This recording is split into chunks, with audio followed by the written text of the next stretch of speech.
Abra aí sua Bíblia em Deuteronômio 10, só para ficar aí por aí. A grande pergunta que nós temos nessa manhã, talvez, é o que Deus quer fazer de nós, o que Deus quer de nós, o que Deus deseja, o que Deus espera de nós. Para além de tudo que nós já fazemos, nós adoramos ao Senhor, nós somos tocados pelo Senhor, nós recebemos amor do Senhor e queremos dar amor para Ele. Nós nos emocionamos quando o Senhor nos fala pela palavra, quando o Senhor nos toca com o seu Espírito, quando nós percebemos a sua presença. Mas há uma pergunta que é fundamental: o que é que realmente Deus deseja de nós no dia a dia, na vida em comum? Qual que é o fundamento e qual é a base? Como é que nós nos sustentamos em Deus ao longo dos anos? Porque a vida não são só pequenos momentos. Nós falamos de encontros semana passada, você lembra? Quem estava aqui, quem ouviu depois. O Senhor nos propicia encontros, mas encontros não são todos os dias. Daquele tipo de encontro que nós falamos semana passada. São quando o Senhor vem e nos socorre, quando o Senhor vem com uma palavra, com uma direção. Aí nós temos pequenos encontros em volta da mesa, a gente tem falado tanto sobre isso, de estar com Jesus, né? Essa ideia de sentar à mesa, trazer isso para o seu dia a dia. O que será que Deus quer de nós mesmo? Deixa eu dar um contexto para vocês. O texto que nós vamos ler aqui, ele acontece, é uma palavra de Deus, diretamente ao povo de Israel, através de Moisés. E o Senhor está aqui nesse trecho de Deuteronômio, enfatizando e repetindo muito do que ele já disse em Êxodo, em Números, Levítico nem tanto, mas ele está falando coisas que ele já disse antes. Isso é um sinal para nós. Quando o Senhor repete alguma coisa, parece Paulo dizendo: olha, eu não me incomodo de repetir as mesmas coisas para vocês, porque tem coisa que precisa ser bem assimilada. Tem coisas que nós temos muita teimosia para receber e vivenciar. Então é graça para nós. É graça para nós que às vezes uma mensagem de formas diferentes seja a mesma por meses. Porque se ao final desse período você realmente entender aquilo, receber aquilo e tiver aquilo como algo que transforma você de dentro para fora, isso é salvação. Amém? Sim ou não? Nós não queremos ficar ouvindo várias coisas e saber um monte de coisas, mas aquilo não nos transformar. Domingo após domingo nós continuamos a mesma pessoa basicamente. Não, irmãos. Nós temos que crescer na graça, no conhecimento do Senhor. Esse povo está aqui recebendo mais uma vez instruções que já foram dadas. E o Senhor vai um pouco mais além. Eles estão exatamente no momento onde eles vão atravessar o Jordão e entrar na terra prometida. São instruções para uma nova vida, para um novo tempo. Pegou aí a conexão com vocês? Instruções para uma nova vida. Uma nova vida, um novo tempo. Sair do deserto, logo após ser liberto do Egito e finalmente entrar na terra prometida, entrar no descanso, entrar debaixo do descanso. E Deus está preparando como é que se vive essa nova vida. Vamos ler o texto ali, um trechinho. Deuteronômio capítulo 10, versículo 12 até o 16. Eu estou lendo na versão transformadora, que ela ajuda bastante esses textos também assim. Vamos lá. Agora, Israel, o que o Senhor, seu Deus, requer de você? Então, olha lá que legal, bem direto ao ponto, né? Moisés chega e fala: Israel, o que é que o Senhor, seu Deus, requer de você? Então, imagina a cena, todo mundo assim, olhando para Moisés. Moisés faz essa declaração, e agora eles estão esperando. O que será que vem? A resposta de Moisés para o povo é: somente que você tema o Senhor, seu Deus. Que viva de maneira agradável a Ele e que ame e sirva ao Senhor, seu Deus, de todo o coração e de toda a alma. Obedeça sempre os mandamentos e decretos do Senhor que hoje lhe dou para o seu próprio bem. Veja, os mais altos céus e a terra e tudo que nela há pertencem ao Senhor Deus, seu Deus. E, no entanto, o Senhor escolheu os seus antepassados para amá-los e escolheu vocês, descendentes deles, dentre todas as nações, como hoje se vê. Portanto, submetam-se a Ele de coração e deixem de ser. Mais uma parte que a gente pode falar e vamos para casa. Tenham um bom domingo, né? Mas vamos tentar, então, conversar sobre isso junto. Vamos quebrar esse texto para a gente entender umas coisas importantes. A primeira coisa que Jesus, é Jesus, né? Jesus é a palavra. Mas a primeira coisa que o Senhor e Moisés comunica ao povo é que nós precisamos aprender a temer o Senhor. Tema o Senhor. Temer ao Senhor não é medo do Senhor, simplesmente. Para nós, em português, essa palavra é bem difícil, às vezes, de entender, especialmente em português. Porque ela remete a uma coisa assim, autoritária, talvez, né? Alguma coisa. Porque nossa visão de autoridade é toda deformada pelos nossos maus exemplos. Sim? Então a gente tem esse problema. Mas aqui o temor, ele tem um sentido de um profundo respeito. Um respeito tão grande que você não quer jamais ferir essa pessoa. Você sabe também que essa pessoa é grandiosa. Deus é grandioso. Se fosse possível Deus esquecer de você por um segundo, o que acontecia com você? Sabia? Você sabia disso? Se fosse possível Deus esquecer de você.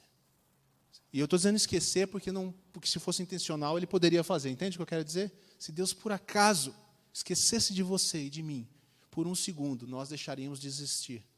Não dá para entender? Não dá para entender como é que um Deus tem tudo isso em sua mão. O mundo subsiste em Cristo. Nele todas as coisas foram criadas. Nele tudo subsiste. Tudo está em Cristo. Tudo existe em Cristo. Se mantém por Cristo. Tema ao Senhor. Mas tema com aquele que é o Deus santo, poderoso, o Deus que distribui a sua graça, e é por causa dela que nós podemos temê-lo, ter temor dele e não ter medo dele. Amém? Como é que o texto nos ensina? O que nós podemos ver aqui no texto em relação a temer ao Senhor? A primeira coisa, irmãos, é viva de maneira agradável a Ele. Você quer temer ao Senhor? Você quer cumprir aquilo que Moisés diz aqui, que é o que Deus requer de nós? Todo mundo quer saber o propósito de Deus para a minha vida. Tema ao Senhor. O que diz Provérbios sobre temor?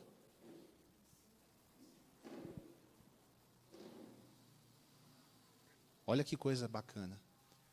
O temor do Senhor é o princípio da sabedoria. Sabe por que nossa vida é uma confusão às vezes? Falta de sabedoria.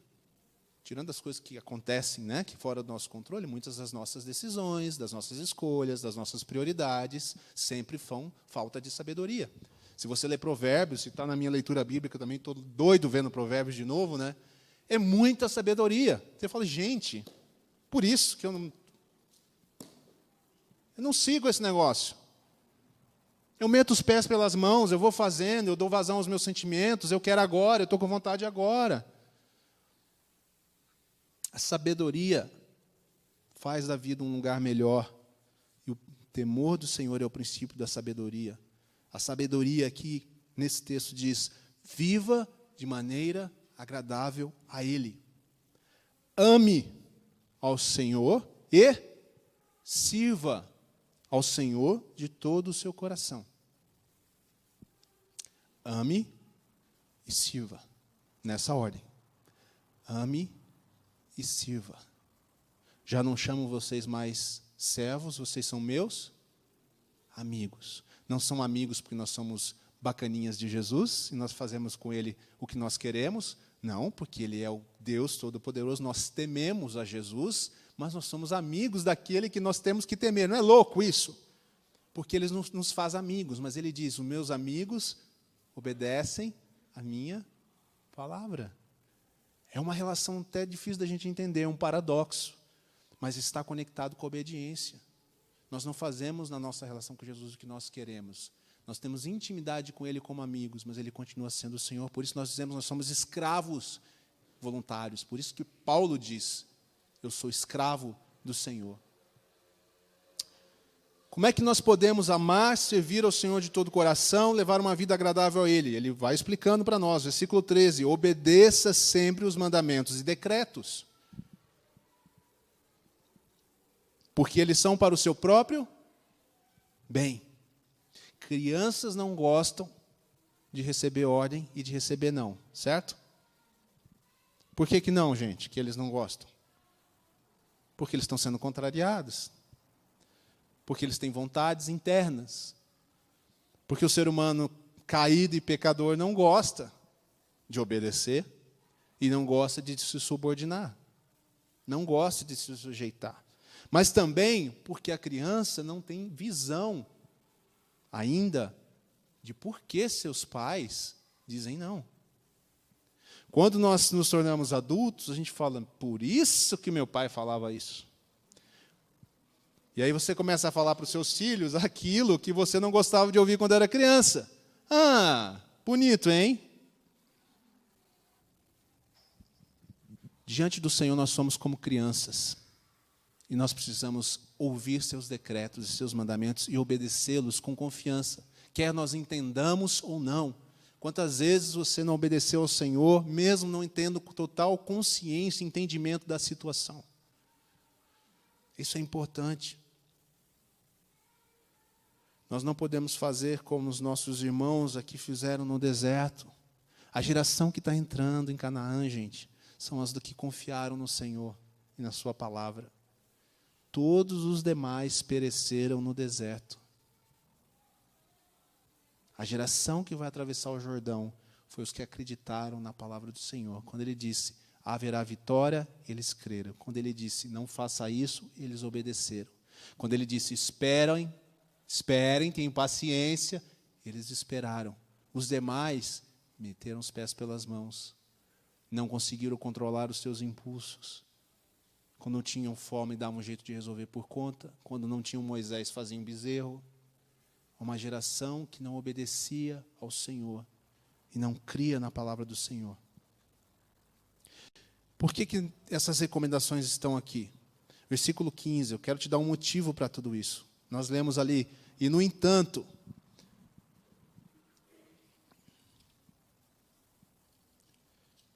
fica meio desconectado, né? O versículo 14, quando o Senhor diz, tudo pertence a Ele, Ele é o Senhor dos céus. Ainda assim, esse Senhor, esse Deus que você deve temer, Ele escolheu vocês entre as nações, os seus antepassados.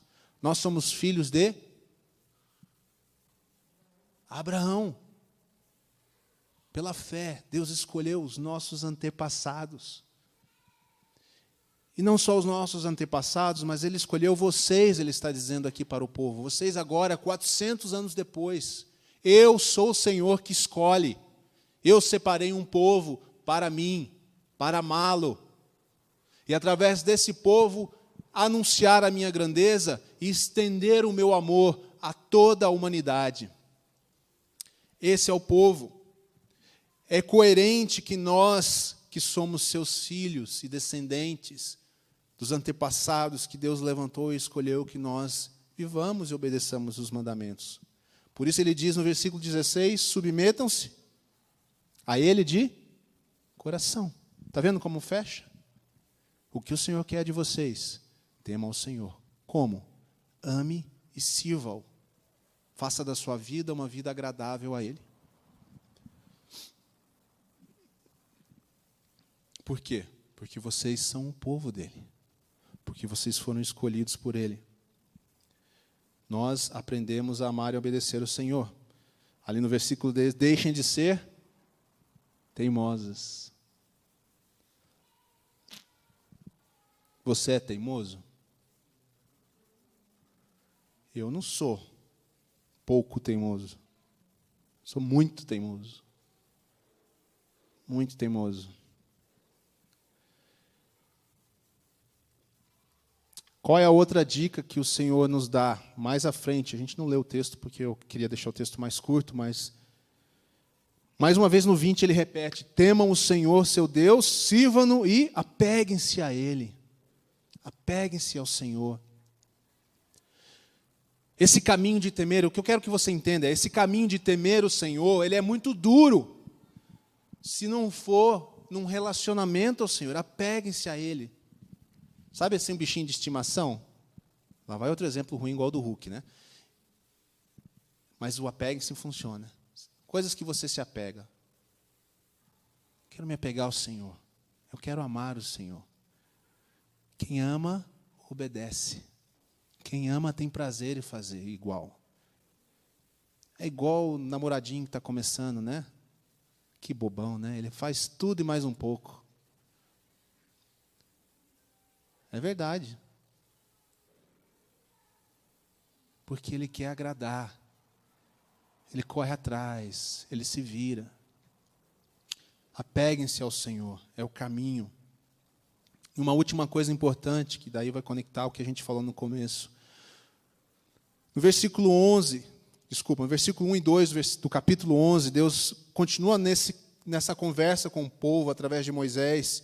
E aí Moisés diz para eles: amem o Senhor seu Deus e obedeçam sempre ao que Ele exige. Mesma conversa, né? Amem, ó, a repetição. Amem, amem, amem, obedeçam, obedeçam, obedeçam. Amem mais, obedeçam mais. Seus estatutos e seus decretos. Mas aí ele diz,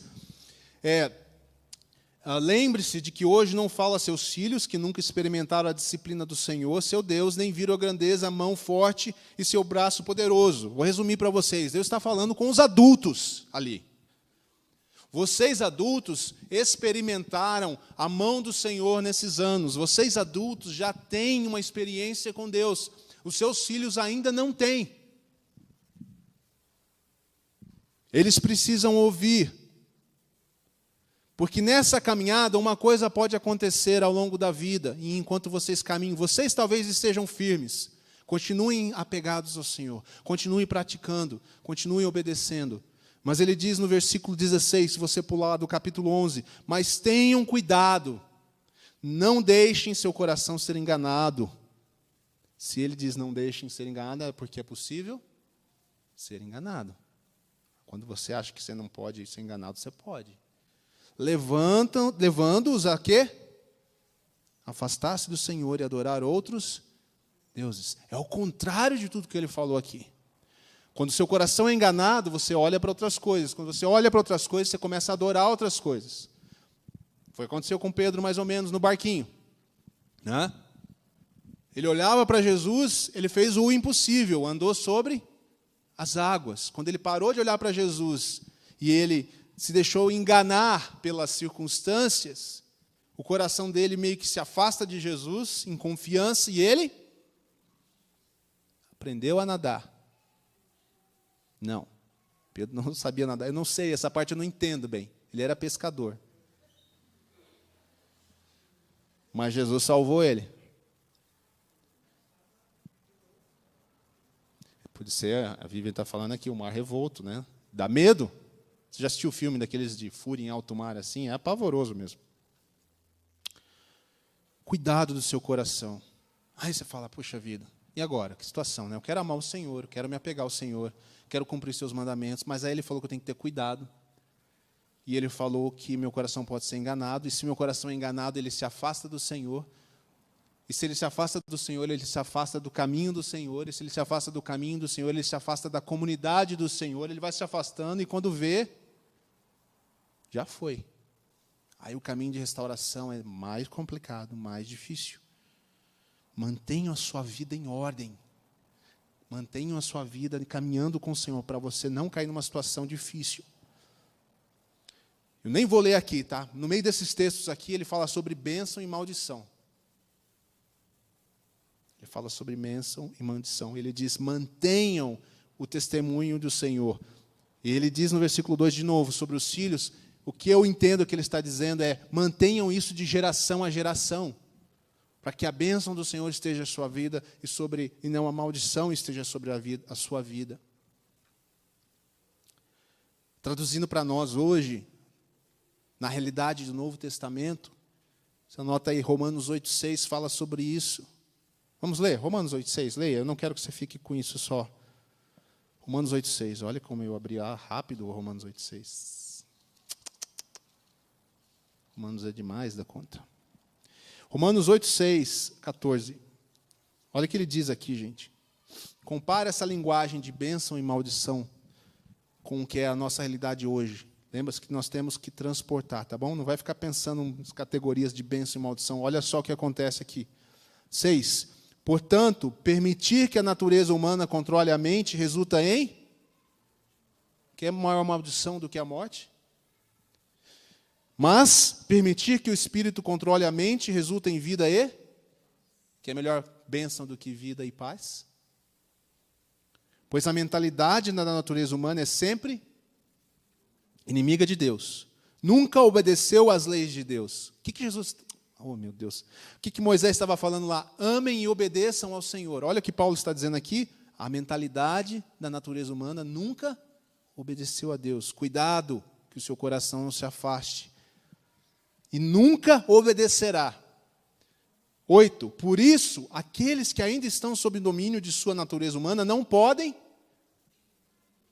que estava falando lá no texto de Deuteronômio? Temam ao Senhor, amem, sirvam o Senhor e vivam de forma agradável a Deus. Aqueles que ainda estão sob domínio, aqueles que estão ainda presos ao Egito, ainda estão na mentalidade do deserto, eles não conseguem agradar ao Senhor, porque agradar ao Senhor é uma coisa da nova natureza. Vocês, porém, não são controlados pela natureza humana, mas pelo Espírito, se de fato o Espírito de Deus habita em vocês. E se alguém não tem o Espírito de Cristo, a ele não pertence. Uma vez que Cristo... Vamos ler junto aqui? Uma vez que Cristo habita em vocês, embora o corpo morra por causa do pecado, o Espírito lhes dá vida, porque vocês foram declarados justos diante de Deus. E se o Espírito de Deus ressuscitou Jesus dos mortos, habita em vocês, e se o Espírito de Deus que ressuscitou Jesus dos mortos habita em vocês, o Deus que ressuscitou Cristo Jesus dos mortos dará vida ao seu corpo mortal por meio desse mesmo Espírito que habita em vocês. Não há maldição para aqueles que estão em Cristo, há bênção. E o Espírito nos capacita a viver de forma agradável a Deus, cumprindo os seus decretos e mandamentos, aprendendo a amar o Senhor, o que não era possível para nós antes de Cristo e antes do seu Espírito. 12. Portanto, irmãos, vocês não têm de fazer o que a sua natureza humana lhes pede. Porque se viverem de acordo com as exigências dela, morrerão. Se, contudo, pelo poder do Espírito fizerem morrer as obras do corpo, viverão. Porque todos que são guiados pelo Espírito de Deus são filhos de Deus. O que está escrito lá no texto de Deuteronômio? Eu escolhi os seus antepassados, eu escolhi vocês. Aqui no Novo Testamento, Cristo nos escolheu. Paulo diz em Efésios, nós fomos escolhidos antes da fundação do mundo para a adoção de filhos. E porque nós somos filhos, nós queremos viver e agradar ao nosso Pai. É o amor à obra de Cristo, como na ceia, que nos remete a um caminho de obediência. E a última coisa lá de Deuteronômio, para a gente encerrar aqui. Um passo a mais. Falamos de nós, né? Mas ele estava falando também sobre a geração seguinte.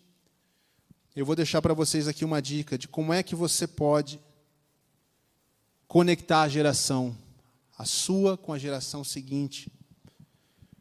Com aquilo que eu falei antes, não confie somente no ensino da igreja para os seus filhos, especialmente para os seus filhos. Aqui diz assim, versículo 18 do capítulo 11, gravem as minhas palavras no coração e na mente. Gravem. Gravar é como entalhar. Se você gravar numa pedra, pega aqui a aliança. Essa aliança está gravada o nome dela. Não dá para tirar. Só se eu derreter esse negócio aqui. Está gravado. Gravem no coração e na mente. John Wimber falava assim, tem coisa que a gente tem na cabeça que não chegou ainda no coração. Por isso que tem que estar na mente e no coração. Na mente a gente entende, no coração a gente vive e quer realizar. Faz sentido? O Milton Lucas falava antigamente que a distância entre saber e obedecer é 20 centímetros. Aí eu falava assim, já ouviu ele falar isso uma vez? Estou entendendo. Ele falou, 20 centímetros. Ele não esquece mais, né? Saber e obedecer. Amar ao Senhor e servi-lo, começa entendendo, e então vivenciando, gravem. Aí ele fala aqui como, olha as dicas, você pode fazer, tá bom? Na sua casa, segue uma sequência aqui de dicas. Até a tatuagem está valendo, eu acho. Amarrem-nas as palavras de Deus às mãos e prendam-nas à testa como lembrança. Claro que é meio figurativo aqui, né? Em vez de você botar assim, no estádio, coloca, ame ao Senhor de todo o seu coração. E fica andando por aí. Ensine-nas a seus filhos. Conversem a respeito delas quando estiverem em casa. Nós conversamos sobre as coisas de Deus em casa ou não? Nós discutimos numa boa, questionamos o que vemos na TV às vezes, o que tem a ver com a vida real, o que tem com a vida cristã. Hoje em dia tem que ficar de olho no Instagram ainda, né? Porque aparece muita coisa. O que é isso? Influencers estão pensando, o pessoal distorce a palavra, mistura a palavra com autoajuda, mistura a palavra com carreira de sucesso, vira uma confusão. Conversem a respeito disso em casa quando estiverem caminhando também. O que ele vai dizer aqui é que a sua vida precisa ser uma vida de relação com os decretos e mandamentos de Deus, para que você absorva-os, para que vocês o entendam e para que vocês não corram o risco de que o seu coração seja enganado. Não dá para falar das coisas de Deus só de vez em quando, gente. Faz uma média aí das suas conversas durante a semana, quantas delas foram sobre o reino de Deus. Eu não estou falando de você virar um chato, vocês sabem que eu não gosto disso. Mas devia estar no nosso coração. Quando a gente faz rodinha, a gente fala, irmão, o que você está lendo? O que você aprendeu? Tem algumas pessoas aqui mesmo dessa comunidade, a gente vive trocando, às vezes, texto. O pessoal me manda. Eu sei que às vezes é um teste, né? Eles mandam para mim, é tipo assim, eu já falo, está querendo me convencer de alguma coisa, ou então isso aqui é polêmico. Mas beleza, pode mandar que eu amo. Adoro conversar sobre essas coisas. A gente vai falando. Em casa, no caminho. Olha, quando se deitarem e quando se levantarem. O que ele está dizendo é só isso. Quanto mais você falar de Deus, sobre Deus, e com os outros sobre Deus, mais você vai absorver dele, mais seguro você vai estar, mais temor você vai ter, mais sua vida vai agradá-lo, porque você vai realmente vivenciar aquilo que você diz. Às vezes os cristãos têm um monte de linguajar cristão, mas na prática está tudo ruim, está tudo furado. Você vai falar com a pessoa, olha, sem querer, sem nenhuma maldade, gente, mas tem cristão que você não entende nem o que ele está falando. Ele fala numa língua estranha, que não é a língua estranha do céu. É que ele botou tanta coisa na linguagem corriqueira dele que eu não sei mais do que ele está falando. Escrevam-na nos batentes das portas de suas casas, em seus portões. Põe lá um quadro na sua casa. Põe um quadro de giz, troca o versículo, deixa as pessoas verem. Deixa os seus familiares verem. A gente tem que fazer isso. Pessoas que visitam a nossa casa, caramba, que é aquele versículo ali na parede? Acho que nessa casa aqui eles falam sobre a Bíblia. Sou lembrado. Eu tenho um quadro assim lá na minha mesa de trabalho, que na verdade é um quadro com vidro para poder escrever e apagar. Eu estou desde a série do ano passado que eu falei sobre o caminho de Deus. É um caminho para se viver, e a palavra grega é rodos, e a palavra hebraica é halaká. Soa legal, né? Eu gosto assim, halaká. E eu deixei lá, não apaguei ainda. Por quê? Eu não acho que eu absorvi aquilo até onde eu podia absorver. Eu quero entender esse caminho de Deus, porque é um caminho onde as coisas acontecem do jeito de Deus, na hora de Deus, conforme vai indo. Escrevam nos batentes, ponham lembretes nas suas casas, onde você for. Falando algumas coisas, eu lembro que na época da faculdade, principalmente, isso foi muito salvífico para mim. Eu aprendi, não sei com quem. Sabe assim, eu passava na gráfica, coisa antiga, tá? Não sei se hoje funciona assim. Eu passava na gráfica, eu pedia para os caras se eles podiam me dar uma caixinha em branco de cartão. Sabe cartão de visita? Vocês sabem, né, gente? Vocês são velhinhos também, igual eu. Não é tudo digital a vida. A Bia fez cartão de visita, depois vocês pedem um para ela. Tem aí? Eu pegava eles em branco. Foi uma coisa que eu aprendi com uma pessoa, não acho que no discipulado, alguma coisa. E aí, todo dia de manhã, eu anotava o versículo naquele cartão, porque aquele cartão cabia em qualquer bolso. E eu andava com aquilo durante o dia. A hora que eu botava a mão, o que acontecia? Amarrem-nas as mãos, prendam-no, conversem Quando se levantar, quando se deitar, está lá alguma coisa para eu ler. Eu tenho certeza que isso fez bem à minha alma, ao meu coração e à minha vida, especialmente naquela fase da faculdade. Tendo tantas ideias ao meu redor, tantos pensamentos, tantas influências. E ele diz por que a gente faz isso? Para que enquanto o céu permanecer acima da terra, vocês e seus filhos prosperem neste chão que o Senhor jurou dar a seus antepassados. Que é uma boa motivação, além de todas as demais. Nós não vivemos no tempo de Israel, tá certo? Então não é necessariamente uma questão de prosperidade aqui só material, como era para Israel, era uma questão geográfica mesmo. Mas a nossa vida é integral diante de Deus, amém? E Deus diz, sabedoria, temor a Ele, nós podemos ter prosperidade completa. Não é a prosperidade que se vende por aí nas igrejas, não, né? Barganhar com Deus, fazer negócio com Deus, dá para receber mais, cuidado.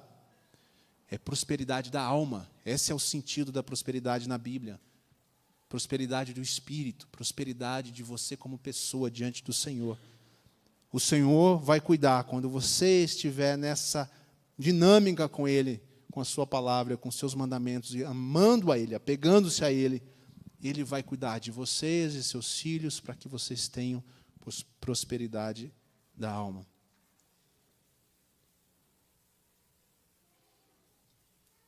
Amém?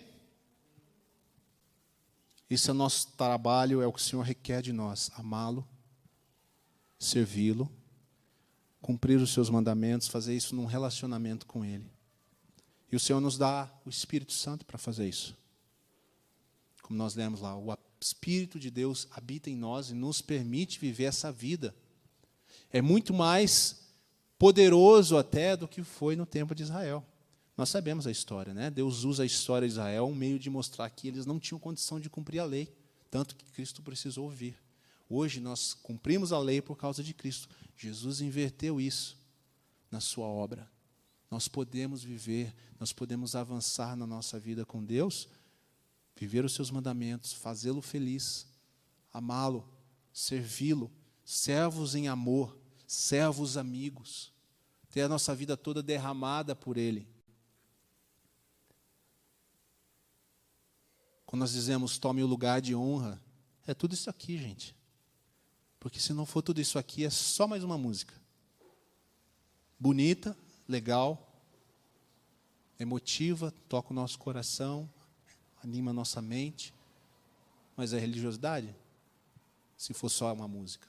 Canta 20 vezes o refrão, tome um lugar de honra, mas não deixa tomar. Senão isso aqui não está na sua lida, no seu dia a dia, na sua preocupação de vivenciar isso aqui que nós lemos.